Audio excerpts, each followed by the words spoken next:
Good morning or good afternoon, depending on the location, and heartily welcome to this AFRY Management Consulting webinar, where today's topic is grid digitalization, and we'll focus on opportunities and pitfalls for efficient grid operations and development.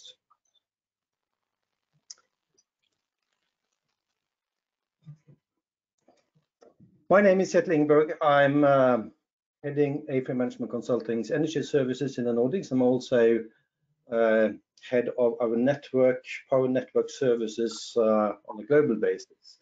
I'll be moderating this session today, and with me I got three colleagues. Markus Getter, who is located in our German office.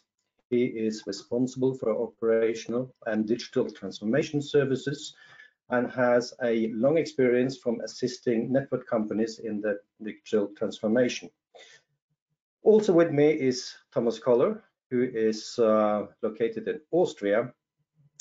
Thomas has worked in several projects and long experience around sensorics and digital use cases, especially for network companies, and will take us through a few of the examples on that area. And then finally, Anne Grevenegg, who is located over our Swedish office, has a very strong technical background, has been strongly involved in several digitalization projects, and has a currently working especially with smart substations. So welcome to all of you, and I'll now just give the word to Markus Getter, who will start the presentation. Yo, thanks, Kjetil. Well, actually, and also before we start, just to remind you all, you have a panel in front of you. Please ask questions in the text here underway. We'll respond to as many as possible by the at the end of the webinar, and also this slide pack and recording will be made available to all of you. So again, Markus, please. Yeah, thanks, Kjetil, for the introduction and for the logistical information. Yeah, also a warm welcome from my side. So before Thomas and Anna will show you some concrete practical examples from AFRY's project experience, I would like to provide some context just to get things going. As we all know, grid companies are facing enormous challenges. You see a list of the key challenges, of the key investment drivers here in the upper left tile. And we see that electrification, modernization and renewables are the major drivers to look at. Talking about electrification, you see on the right-hand side in the middle that the electricity demand in the European Union will rise by 1.8% per year by 2030, which of course means in total a very significant increase of electricity. This is biased of a study of Euroelectric, but it also matches the AFRY market models that came to a very similar conclusion. So this is, I think, quite a robust number. Next comes modernization as a key driver, or replacement investments, which you see a number in the upper left, the lower left tile, where you see that today approximately 30% of low voltage lines are older than 40 years. And this is only one asset class. The replacement or digital retrofit of substation is of course another major topic. So there's a lot of investments in this area going on in the future. And last but not least, very important to get the energy transition going is the integration of renewables. And there we have another tile in the middle on the left-hand side where we see that 510 gigawatts of new renewable resources capacity will be connected to European electricity grids by 2030. And this is maybe the most important investment driver, because this is something which has a high societal effect and is really wanted by all politicians, by all associations, initiatives, the people.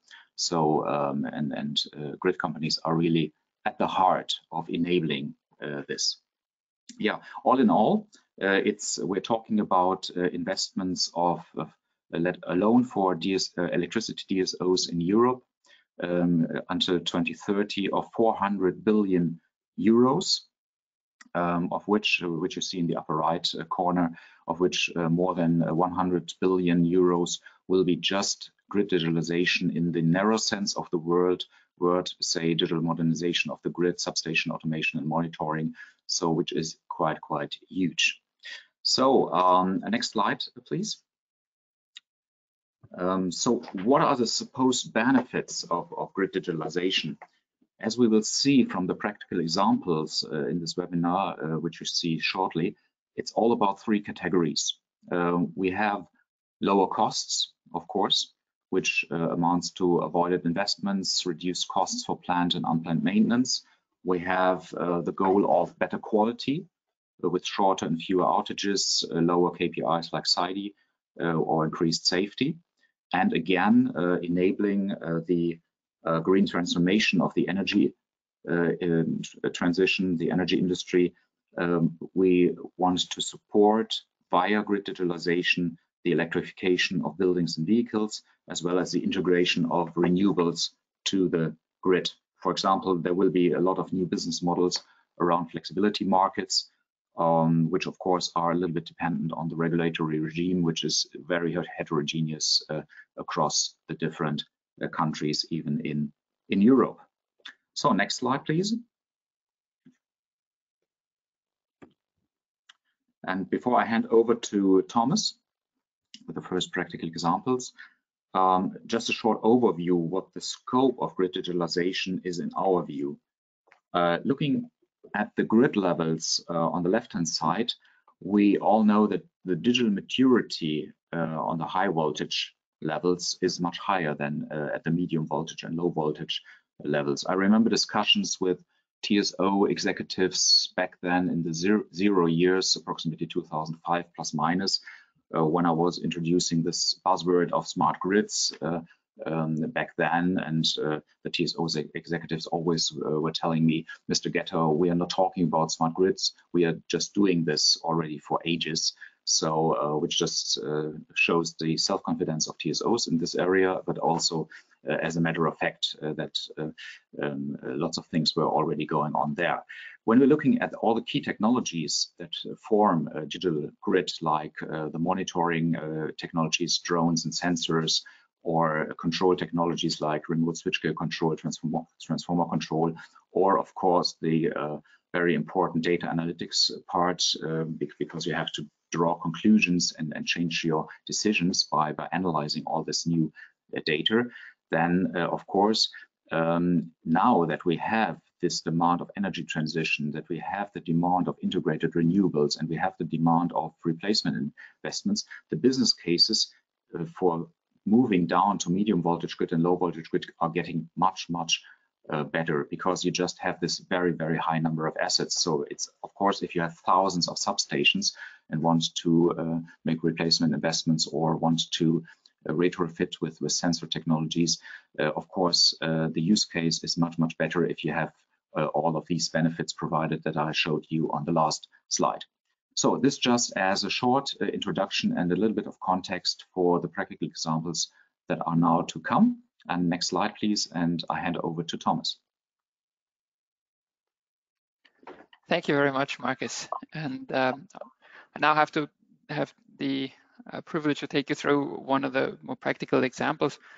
But before we go into that, we wanted to summarize also what we see as the key success factors in these in bringing to the ground grid digitalization projects. We see on the first hand that solutions need to be evaluated from a wider organizational perspective to understand really throughout the organization, not just from a technological point of view, what this means for the entire organization. Then we will see that solutions need to be customized to specific challenges. We cannot look just at one size fits all type of solutions, because it becomes way too expensive and challenging for the organization. And then we need to assess the level of integration and the detail of integration of these solutions with existing systems and existing processes. And we understand that this is quite a generic sense of factors, but our aim is now in the next slides to take you through 6 concrete examples. We will then highlight what this means in these individual cases, where we look at technology scoping. We provide a sensor market study.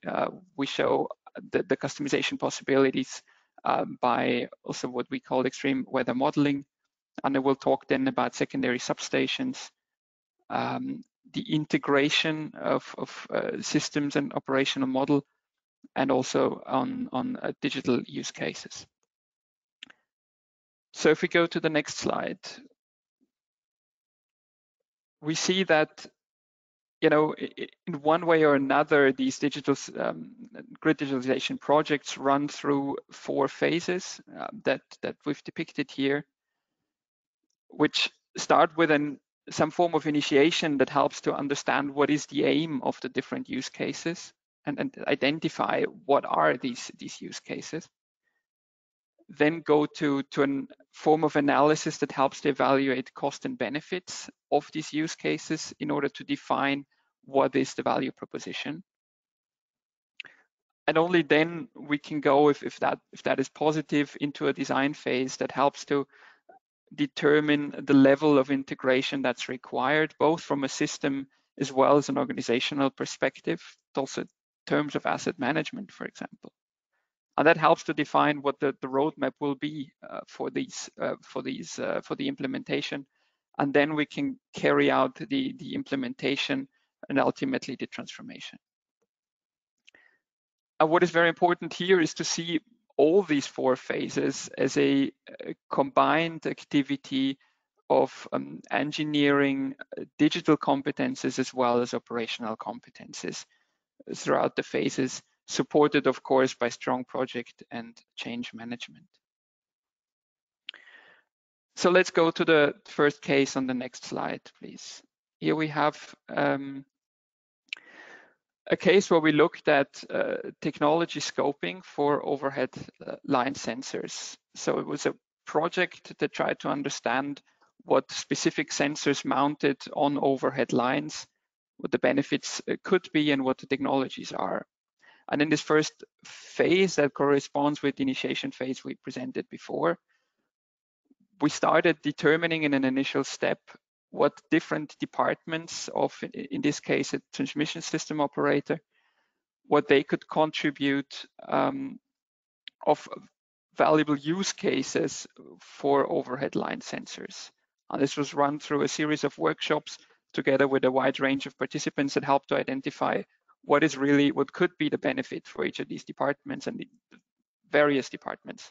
So from an asset management perspective, also from system operation perspective, and on the maintenance side as well. And we can see here what range of different use cases they were able to come up with.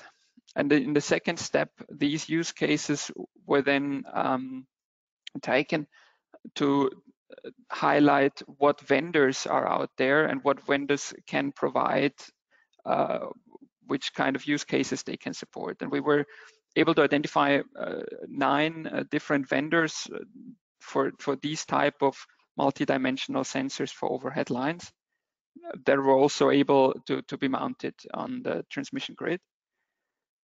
And that helped to understand, you know, first of all, that there is a wide range of vendors out there, but that these vendors have different capabilities and not all fit all the solutions, and that for particular solutions that you can take into consideration, there's also a wide range of use cases that are available and that wide range of vendors that can support these use cases, and that ultimately also help to define, you know, what is the parameter of the tender to use. And so if we go on the next slide, we can see in the second case more sort of to take these use cases. Again, this was a case for overhead line sensors, but here we looked more at what is the utilization of these overhead line sensors in a European-wide market study. And what we could see here was that for each of these use cases, we could determine two things. First of all, what is the concrete benefit for a grid company, but also how widely could it be applied throughout the grid? What sections of the grid can be affected by these different use cases? And again, this picture was very diverse. So not only did we see that the different grid companies, or very similar grid companies, actually were looking at very different use cases. Also, these different grid companies had all over Europe had a different level of how they engaged with grid sensors. But also within one grid company, we saw that these use cases are affecting very different portions of the grid. So to take you through that, one of a key use case was to use overhead line sensors for dynamic line rating. So which helps to increase the capacity, in some cases up to 25% of the conductor capacity, in contrast with static line rating. And there's particularly this is used on high voltage lines, and there's from a transmission perspective, this could affect over 50% of overhead lines. Less so on the distribution side, because here really currently this is applied mainly to high voltage lines in the distribution, and less so on medium and not on low voltage side. The other use case is ice detection, where ice, with the help of sensors, ice can be detected before it becomes critical and can cause damages to the lines. But that's of course very dependent on the regional location of these lines, and therefore has a broad range of maybe 5 to 15% of the grid that would serve for these kind of sensors. Fault detection was a point where sensors could be used to identify, particularly in very remote areas, where you should use if a fault occurs, where this fault has occurred, and help to benefit sometimes days of trying to find the right location where the error has occurred. And that's again very, very different from one grid company to another, but could affect up to 10% of the overhead lines. And then finally, grid sensors are also being investigated to look at assessing the conditions of particular overhead lines by and therefore reducing shutdown times, and what's often requires physical conductor analysis. And there's grid companies which have a high portion of very old overhead lines, and for those over 50 or up to 50% of these lines could benefit from these kind of sensors. But the interesting picture here also, now bringing all this together, was that it seems that it makes sense to put all this together in one sensor, but we've seen that there is different, very little overlap in these type of sensors throughout the grid, so that mostly it affects different areas, and therefore highlights again this point about really defining selectively where these use cases and these sensors should be placed in the grid. And with that, I would like to hand over to Anne, who will then show how exactly we can do that. Anne, please. Thank you, Thomas. I think then we can also go to the next case. Exactly. Thank you very much. So one of the cases we want to show you addressing the analysis phase of this four-step approach Thomas talked already about is an example where we modeled pilot locations and extreme weather occurrences in Norway. And the goal was here to identify critical areas where tree faults can be expected.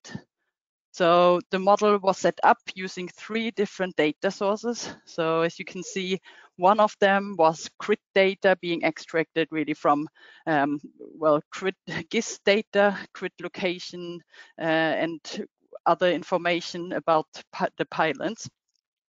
The second data source were weather data, and then third also forestry data. All of this was then combined in our model, and as you can see on the right side, we have also an animation of the modeling results. So if you could maybe start the animation, yeah, right. So in the red, you see here the most critical areas for tree falls.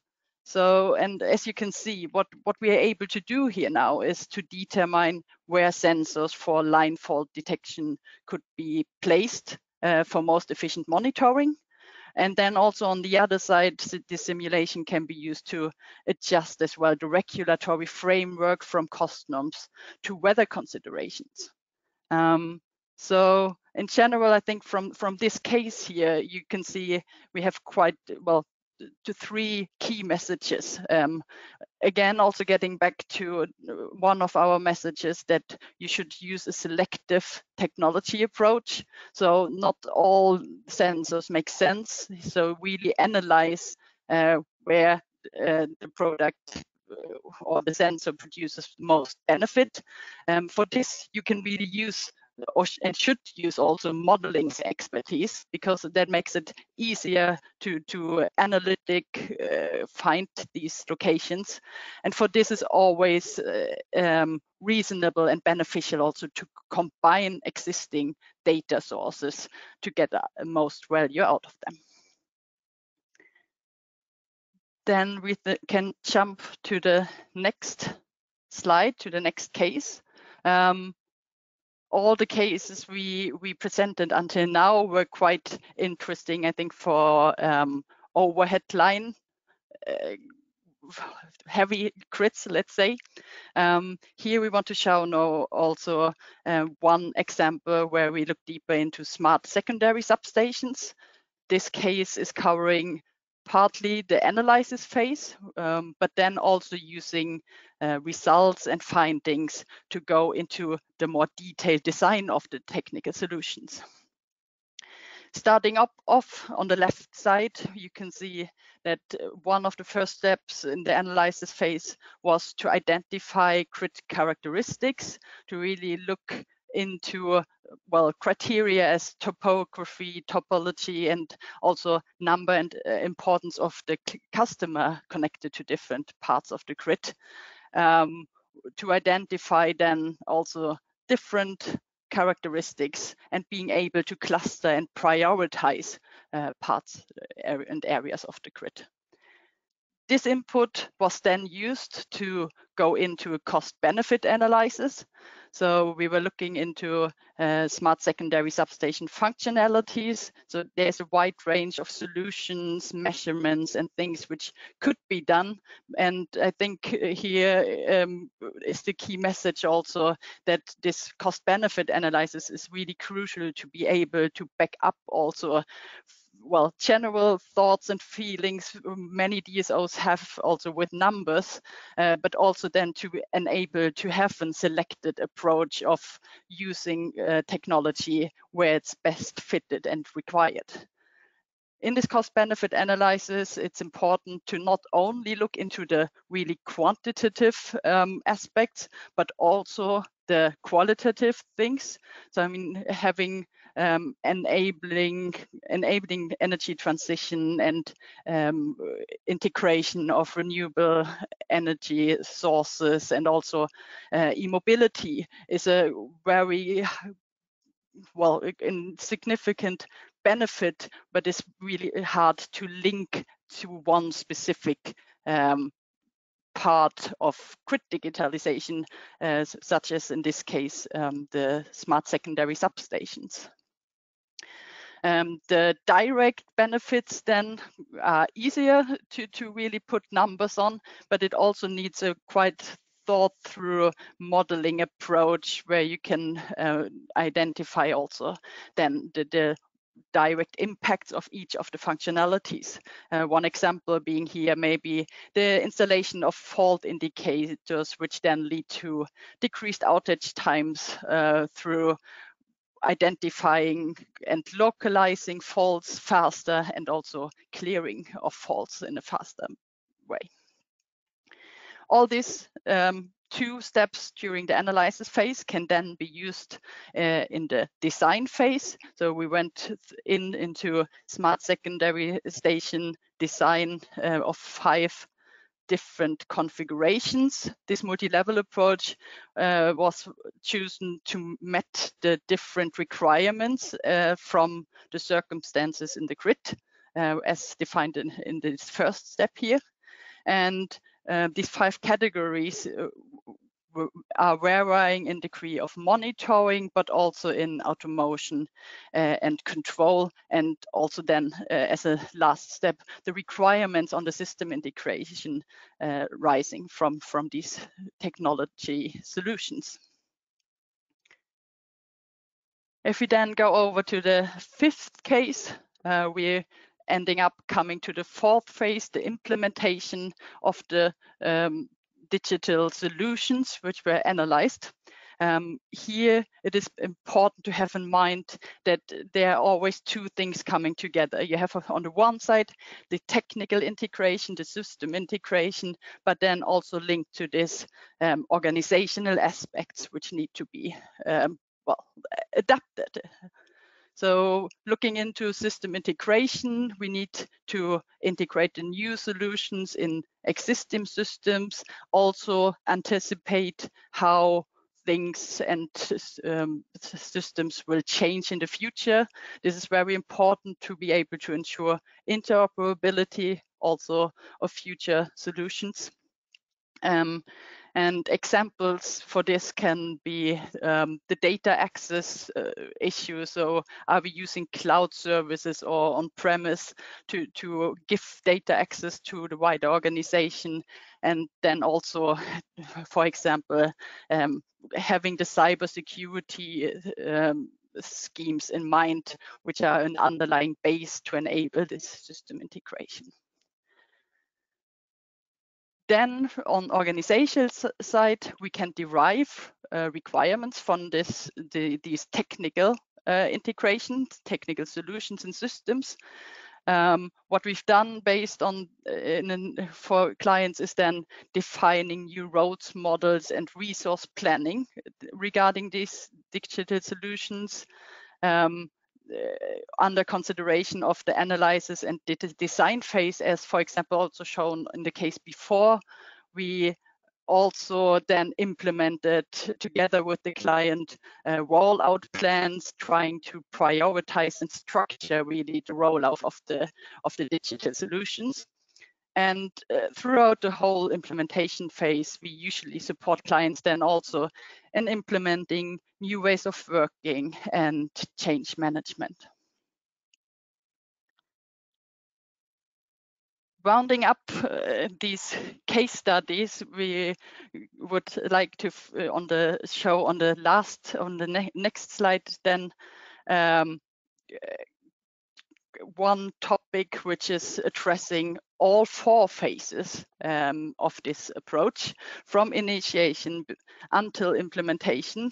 And this is the challenge that usually different functions and organizations are involved in different pilots and initiatives.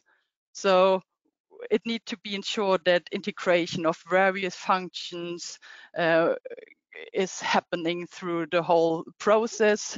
We have also often no clear structures and transparency on status and progress of initiatives, and also then results which could be beneficial for the wider organization, leading to synergies and really benefit for the whole, for all functions. And then also another challenge is that we usually have many initiatives in parallel from different stakeholders, different functions, which tend to not be aligned very closely between each other, which also here then leads that potential synergies and benefits could be missed out, and the grid digitalization process itself is not very effective. what you can see in this case we're showcasing here is one of the solutions for this issue. So it is possible to use digital use case platform, which collects all information about initiatives within the organization and also provides a clear structure for the internal communication, having clear schemes and routines also on this, and ensuring that all important stakeholders within the wider organization also have access to the different initiatives. So yeah, here you can also then see in the middle here a screenshot of our developed digital use case online tool.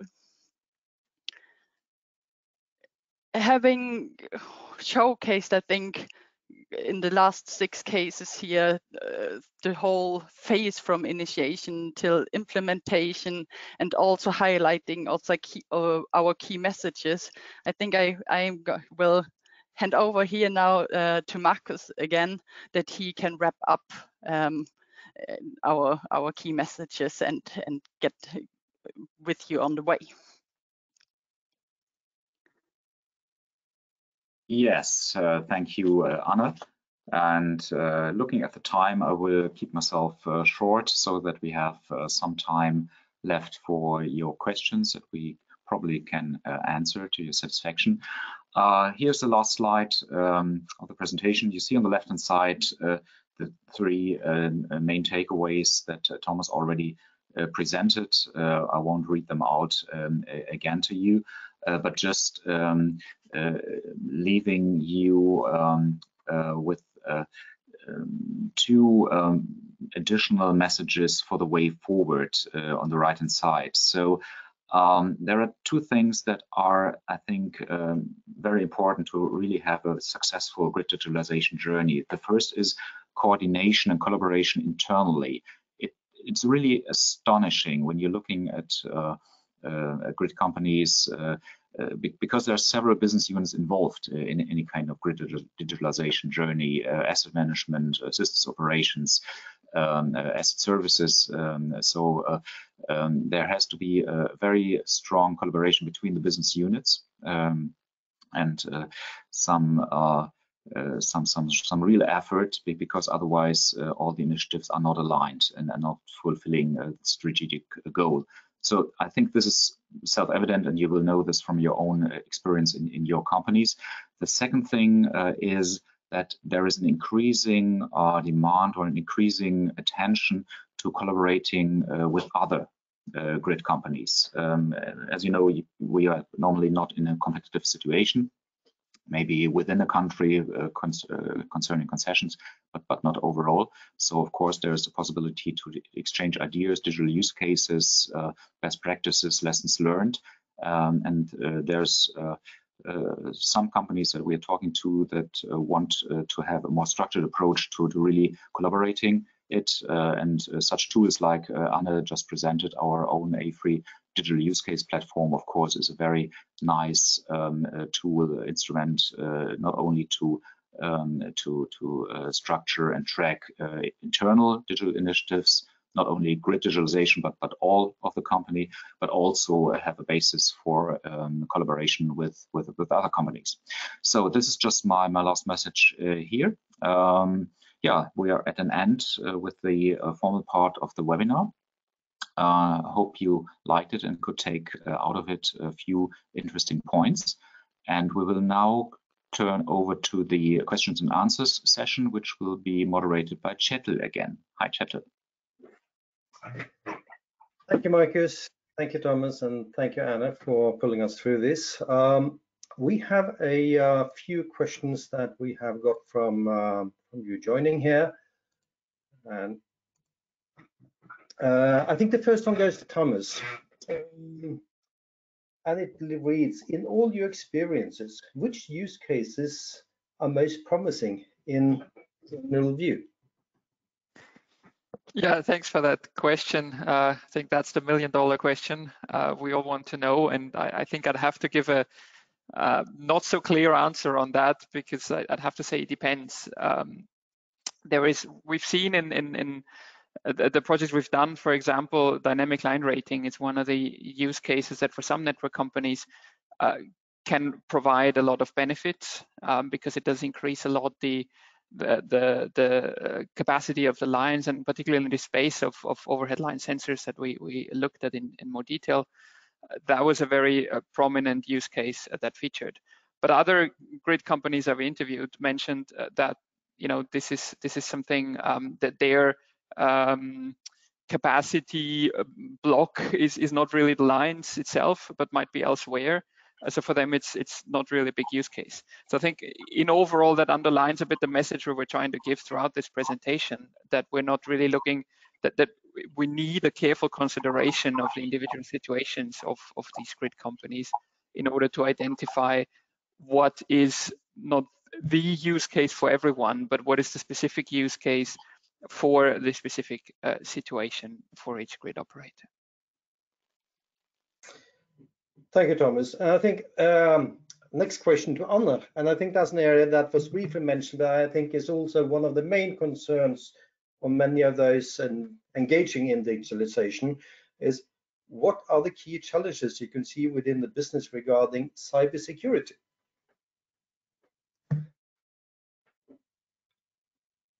Thank you very much for this question. I think also here there are, of course, a lot of different aspects, but in the end, cybersecurity need to cover all the operations and aspects of these digital solutions. And I think what we can see in general is that the big issue is that we have an increasing amount of data, an increasing amount of different data sources, which also need to be connected then with specific communication technologies to the control room, to the SCADA systems. And that is bringing new requirements towards cybersecurity, which didn't exist in this space until now. Linked to this, of course, then also to connect SCADA, the control room, to the wider organization, or rather giving the wider organization access to this data collected in the grid to really be able to use the whole and get the whole benefit of this digital solutions. So I think here it's really important to highlight that historically often control room and SCADA were totally isolated for the system operators from the rest of the IT solutions, having own firewalls and cybersecurity measures. So this can't exist any longer in the future in this way. So we need to be able to have interfaces between the systems, giving the wider organization access.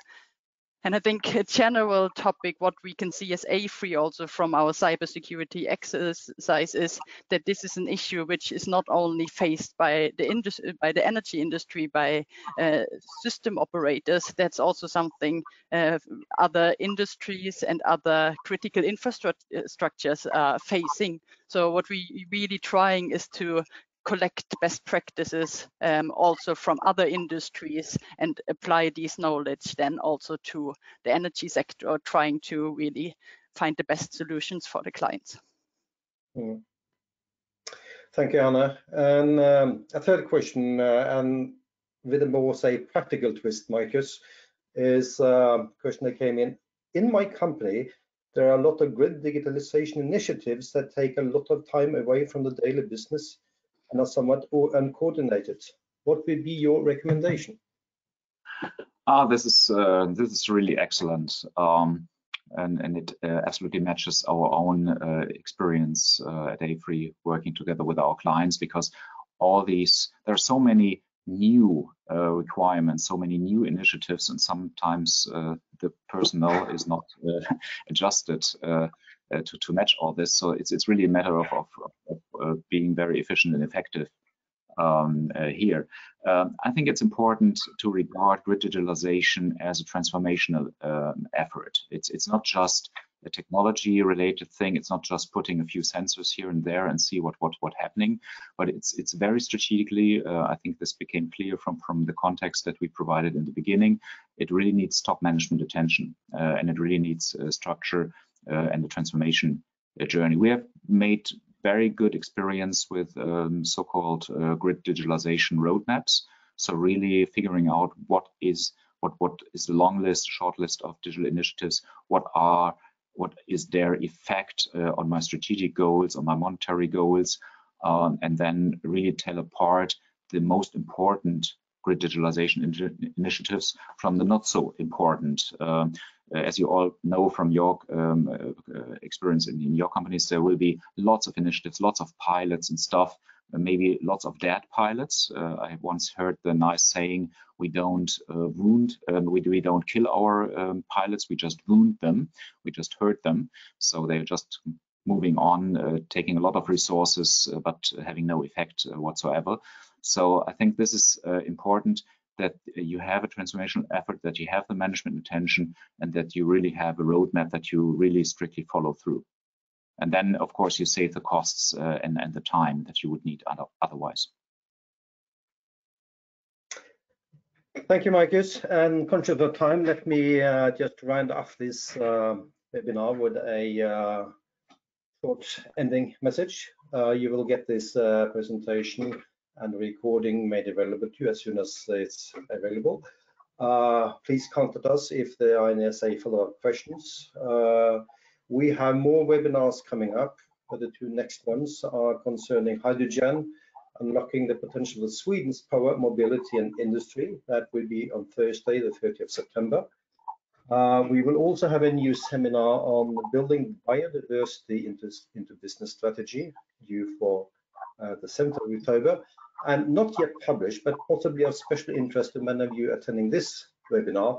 On the 12th of October, we will arrange a webinar together with the German consultancy eBridge on the design and use of local flexibility markets for DSOs, with a particular focus on the Nordic experiences, but also related to the experience with the ongoing, say, flexibility marketplaces in place in Germany. So also make a note of 12th of October, the seminar will be published on our home pages in about 1 week. So thank you to all participants. Thank you to Marcus, Thomas and Anne for your presentation. And I wish you welcome back to our next webinar. Bye-bye. Bye. Thank you. Bye-bye.